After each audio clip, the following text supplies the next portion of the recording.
Olá, gente, tudo bem com vocês? Vamos para mais uma aula da nossa classe de juniores. Eu me chamo Paula Lima, sou professora da classe de juniores 2, para quem não me conhece, tá bom?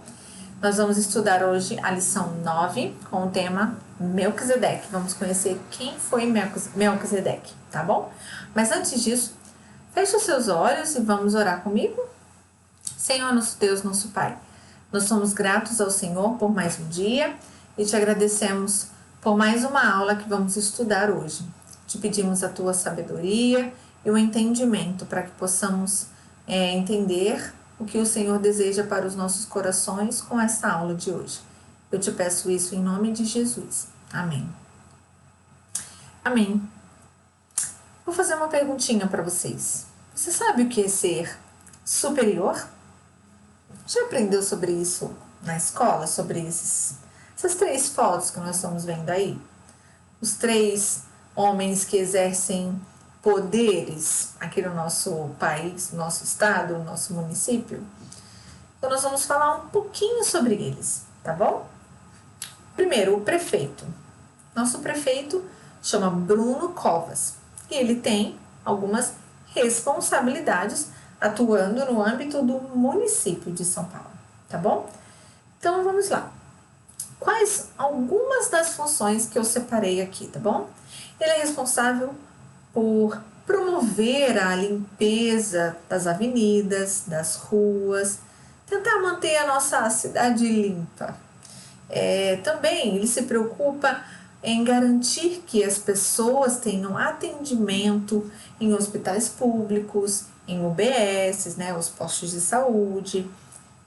Outra coisa também, ele constrói escolas, se preocupa com a educação, né, construindo escolas, e é responsável por garantir o transporte público para os cidadãos. Essas são algumas das poucas funções do prefeito. Agora, o governador, que no nosso caso, o estado de São Paulo, o governador João Dória. Quais algumas das funções que eu separei? Ele administra o estado de São Paulo e uma das principais responsabilidades do governador é promover segurança pública, principalmente através da polícia militar, né? Então, o governador ele tem diversas responsabilidades. Outra seria a educação, também construir escolas, garantir saneamento básico, abastecimento de água para a população, construir estradas, rodovias, dentre muitas outras coisas. E por último, o presidente da República, num âmbito bem maior, que administraria o quê? Administra o país, é o chefe do Estado. Então, ele representa o Brasil junto a outros chefes estrangeiros, né, fora do nosso país.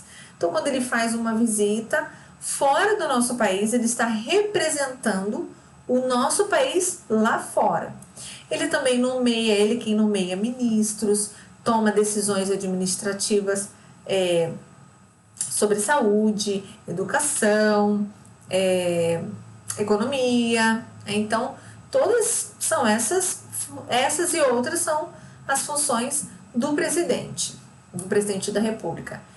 Então, um sendo superior ao outro dentro desses cargos e essas funções que eles assumem em cada âmbito, né? Da prefeitura, governo, do estado e da presidência da República, né? A presidência do chefe de estado. Agora, na aula passada, vocês falaram sobre alguém, vocês aprenderam com o professor Marcos sobre alguém que ficou muito conhecido, não é verdade? Lembram que sobre quem vocês aprenderam? Sobre Abrão, sobre quando Deus chama Abrão e o que Deus promete dar a ele. Lembra? Uma terra, uma descendência. Deus prometeu que faria o nome dele ser conhecido entre as nações. Nós sabemos que foi e é. Abraão foi alguém muito importante. Mas será que existiu alguém superior a ele? Isso é o que nós vamos ver nesta aula de hoje. Então vamos abrir, eu convido vocês a pegarem as Bíblias de vocês, corre lá, pega a Bíblia e vamos ler o texto de hoje. Gênesis 14, 18 a 20. Gênesis 14, de 18 a 20. Vamos ler. Melquisedeque, rei de Salém, trouxe pão e vinho. Era sacerdote do Deus Altíssimo. Abençoou ele a Abrão e disse: Bendito seja Abrão, pelo Deus Altíssimo, que possui os céus e a terra. E bendito seja o Deus Altíssimo, que entregou os teus adversários nas tuas mãos. E de tudo lhe deu Abrão o dízimo. Então, nós vamos falar um pouquinho sobre Melquisedeque. Quem foi Melquisedeque? Um nome diferente, né? Talvez poucos de nós já ouviram pessoas com esse nome Melquisedeque. Mas um nome de alguém muito importante na palavra de Deus, certo? Melquisedeque era rei, olha só. E eu quero, antes de entrar na história, no texto de hoje, quero falar um pouquinho sobre o contexto que eles estavam vivendo ali. Abraão, como vocês aprenderam, quando ele foi chamado, né? Deus chama ele, chama para que ele saia da terra, saia da parentela e iria para uma terra onde Deus ia mostrar. Mas ele levou, juntamente com ele, Ló, que era o seu sobrinho. Lembram? E num determinado momento da história, eles então se separam. Cada um vai para um lado, vai para um lugar. E com isso, levam os seus bens, levam suas famílias, seus animais, seu gado, levam todos eles, os dois, levam as suas coisas, digamos assim. E Ló vai habitar numa região mais próximo de Sodoma. E até o texto fala, né, que era um lugar onde existiam homens maus, grandes pecadores contra o Senhor. Fala no capítulo 13, versículo 13. Então, era nessa região para onde Ló estava localizado. E aí o que acontece? Num determinado momento, ocorre uma batalha, uma guerra de 4 reis contra 5 reis. Eles resolvem entrar numa guerra. E dentre os reis estavam os reis de Sodoma e Gomorra. E, no entanto, esses reis, né, que estavam ali batalhando, ali, que estavam guerreando, aqueles que estavam perdendo, ou seja, Sodoma e Gomorra perderam também a batalha, fugiram, os reis fugiram, e os reis que estavam ganhando, eles levaram cativos pessoas e levaram a família de Ló, levaram todos os bens, todos os pertences, levaram cativos. Só que uma pessoa escapou. E esse que escapou, aqui na imagem vocês estão vendo, a imagem do lado direito, eles sendo levados como cativos. E esse que escapou correu para Abraão para contar a Abraão o que havia acontecido naquele momento, da batalha que havia acontecido e deles terem levado cativo a família dele, né? Ló, que era seu sobrinho. Então, o que Abraão faz? Essa história, essa parte vocês podem encontrar no capítulo 13 e 14 de Gênesis. Vocês podem ler com calma para entender direitinho como que aconteceu isso, tá bom? Então, quando esse homem fala para Abraão o que havia acontecido, o que Abraão faz? Ele junta os seus melhores homens, os mais fortes, os mais capazes, que aqui eles até numeram aqui 318 homens, para que eles possam guerrear contra esses reis que levaram seu sobrinho cativo. Então, ouvindo isso, Abraão partiu de noite com esses homens para que ele pudesse reaver o seu sobrinho e todos os bens, e ainda as mulheres e o povo, tudo. E o que aconteceu? Abraão venceu a batalha, e trouxe com ele todas essas coisas. Depois de eles ferirem, né, os reis e os homens que estavam com aqueles reis, ele trouxe de volta a família dele. Abraão trouxe Ló, toda a família, todos os seus bens, trouxe tudo de volta. E então, após isso, Abraão então tem o seu encontro com Melquisedeque, que é o rei da nossa história de hoje, que é o rei de Salém. E ele era um sacerdote do Deus Altíssimo, como está dizendo aqui. No meio de povos pagãos que existiam naquela época, reis pagãos também, né, que não acreditavam em Deus, que não serviam a Deus, que não adoravam a Deus, existia um que era Melquisedeque, que adorava a Deus, que prestava culto a Deus, que era um sacerdote, levava sacrifícios para Deus. Era alguém que adorava a Deus. E então acontece esse encontro de Abraão com Melquisedeque. E aí Melquisedeque abençoa Abraão. Então, olha, alguém superior a Abraão. Ele abençoa Abraão. E ele ainda bendiz o nome do Senhor. E após isso, Abraão, reconhecendo a superioridade de Melquisedeque, reconhecendo que ele era um sacerdote, né, que ele estava ali representando Deus, né, ali ele era um representante de Deus, e ele reconhece ele como o rei, né? O que ele faz então? Ele entrega o dízimo para o rei Melquisedeque, né? De tudo aquilo que ele trouxe dessa batalha, ou seja, os despojos, aquilo que restou. Naquela época era assim que acontecia, quando vencia-se uma batalha, eles levavam as coisas do local, os bens, os pertences, as pessoas, né? Eles traziam as coisas. Então, dessa forma, Abraão trouxe aquilo que tinha de melhor e ele deu o dízimo daquilo que era o melhor. Ele trouxe para Melquisedeque o dízimo, tá certo? Então, algumas palavras importantes que eu queria que vocês anotassem aí no caderninho de vocês: dízimo, rei, sacerdote e mediador. Nós vamos falar um pouquinho sobre eles, sobre essas palavras. Dízimo, que seria então a 10ª parte de qualquer valor que você recebe. Qualquer valor que você recebe. Você então separa uma parte e devolve, né, e dá essa parte como um dízimo. Ou seja, tudo que nós temos vem de Deus, não vem de nós mesmos, vem de Deus. Tudo que nós recebemos, tudo que nós temos. Então nós estamos devolvendo para Deus aquilo que pertence a Ele. E Abraão reconhece isso quando ele dá o dízimo a Melquisedeque.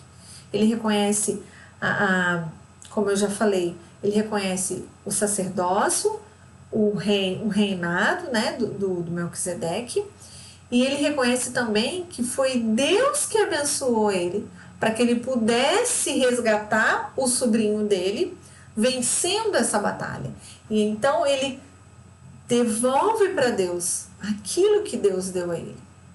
Então, seria isso, a 10ª parte de qualquer valor que você receba, sendo um compromisso do dízimo, tá bom? Então, coloquei umas notas de R$1 para você entender mais ou menos como que funciona. Se você receber R$10, tá? Então, 10 notas de R$1. A 10ª parte de R$10 é R$1. Então, a 10ª parte que você vai tirar para o dízimo vai ser R$1. Então, você sempre tem que pensar assim. Se você recebe R$20, a 10ª parte seria R$2. Seria um 10% daquilo que seria o compromisso, né, de você devolver a Deus aquilo que pertence a Ele mesmo. Mas você tira apenas 10%. E uma outra palavra que eu queria que vocês anotassem: rei. Rei vocês já sabem, já entendem melhor o que é, não é verdade?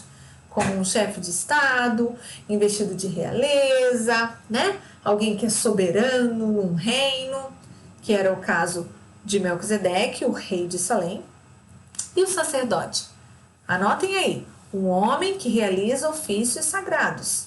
Anotem aí, essas palavras são importantes para vocês aprenderem e terem anotadas, porque vocês vão ouvi-las outras vezes no decorrer de outras histórias, de outras aulas de escola dominical. E principalmente, nós sempre vamos aprender quem que foi o perfeito rei, sacerdote e mediador. Vocês já sabem, Jesus, não é verdade? E mais um, mediador. Quem era ali o mediador?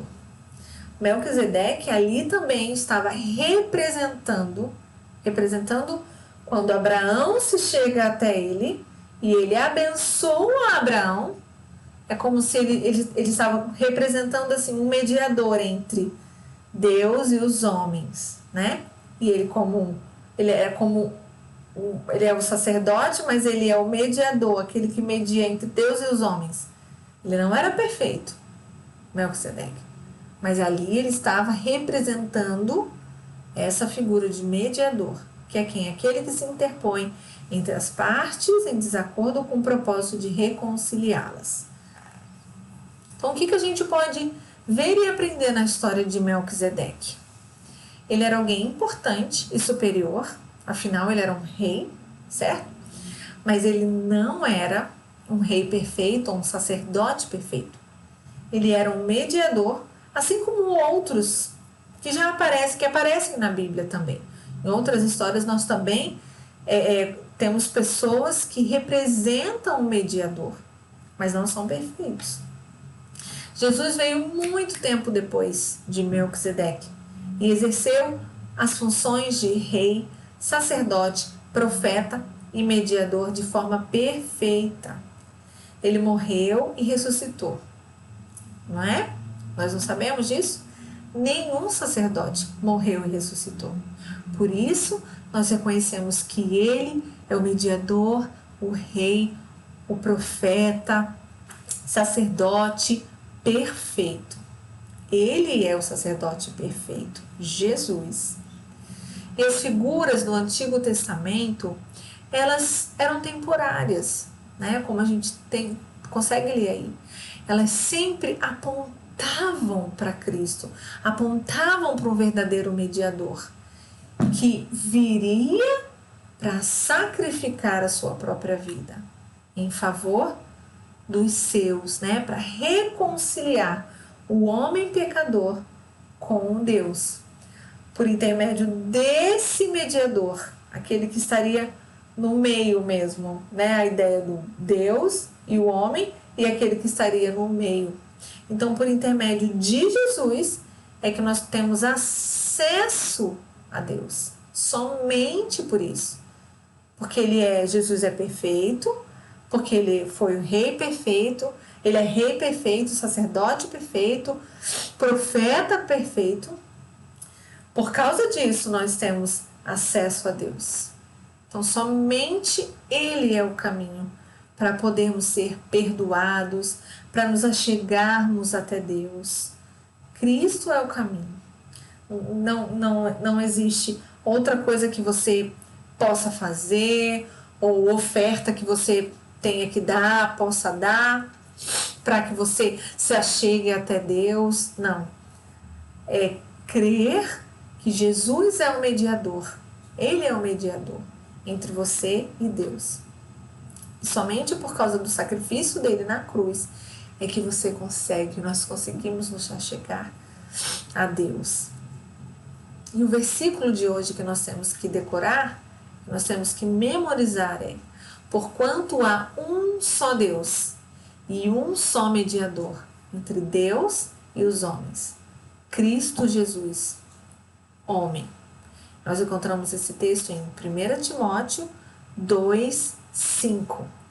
Memorize esse versículo para que você sempre tenha gravado, memorizado, para que você sempre tenha ele guardado, de que somente Deus é o mediador entre nós, somente Jesus é o mediador entre nós e Deus. Por causa da morte dele na cruz, é que nós podemos orar diretamente a Deus. Não precisa de outro mediador, não precisa. Temos Cristo agora, o mediador perfeito, que veio para morrer por mim e por você. Vamos orar para encerrar a nossa aula? Feche os seus olhos. Vamos agradecer a Deus por todas as coisas que Ele tem nos dado. Vamos pedir a Deus que nós sejamos generosos com aquilo que Deus nos dá e quando nós damos para alguém, certo? Porque nós falamos sobre o dízimo, não é verdade? Que é 10% ou a 10ª parte daquilo que a gente recebe.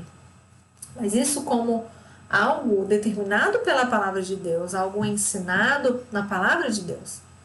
Mas nós sabemos que nós podemos dar o a mais, né? O a mais que a gente dá é o que? São ofertas e podemos dar com o coração generoso, com o coração aberto. De repente, você recebe uma mesada todo mês e você não tem pensado sobre essas coisas, naquilo que você precisa devolver para Deus, né? Aquilo que Ele te dá, mas às vezes você não pensa nisso. E você quer tudo para você. Você que está juntando para comprar uma bicicleta, ou para comprar um videogame, ou para comprar um celular, ou para comprar um tênis novo. Ah, não, mas o dízimo eu dou outra vez, outro dia. Não, é a primeira coisa que você precisa separar assim que você recebe a sua mesada. Você pode, claro, guardar dinheiro para que você obtenha algumas coisas. Isso não é problema nenhum. Mas lembrando que tudo que você tem é Deus que dá a você. E é por isso que você, com uma forma de gratidão a Ele, você ser generoso em dar, em ofertar, em compartilhar aquilo também que às vezes você nem usa mais, nem quer mais, e às vezes você segura para você e não quer dar para ninguém. Não, mas você pode ser generoso e você pode também abençoar outras pessoas através de coisas que você dá à pessoa também, ou algum amigo, ou algum primo, ou algum colega da rua, ou do condomínio. Você pode abençoar outras pessoas, não é verdade? Então pense nisso. Vamos orar pedindo a Deus que nos dê um coração mais generoso, tá bom? Feche os seus olhos, vamos orar comigo. Senhor nosso Deus, nós te agradecemos porque pudemos aprender nesta aula de hoje o quanto o Senhor nos abençoa, o quanto o Senhor nos dá muito além daquilo que nós precisamos, ó Deus. Obrigada por isso, Senhor. Obrigada pela lição do rei Melquisedeque, que foi um homem que adorava o Senhor, que servia ao Senhor. Obrigada por aprender com ele, ó Deus. Também o fato de que, mesmo em épocas tão difíceis, de pessoas no mundo tão pagão, mas podemos aprender que nós podemos ser fiéis ao Senhor.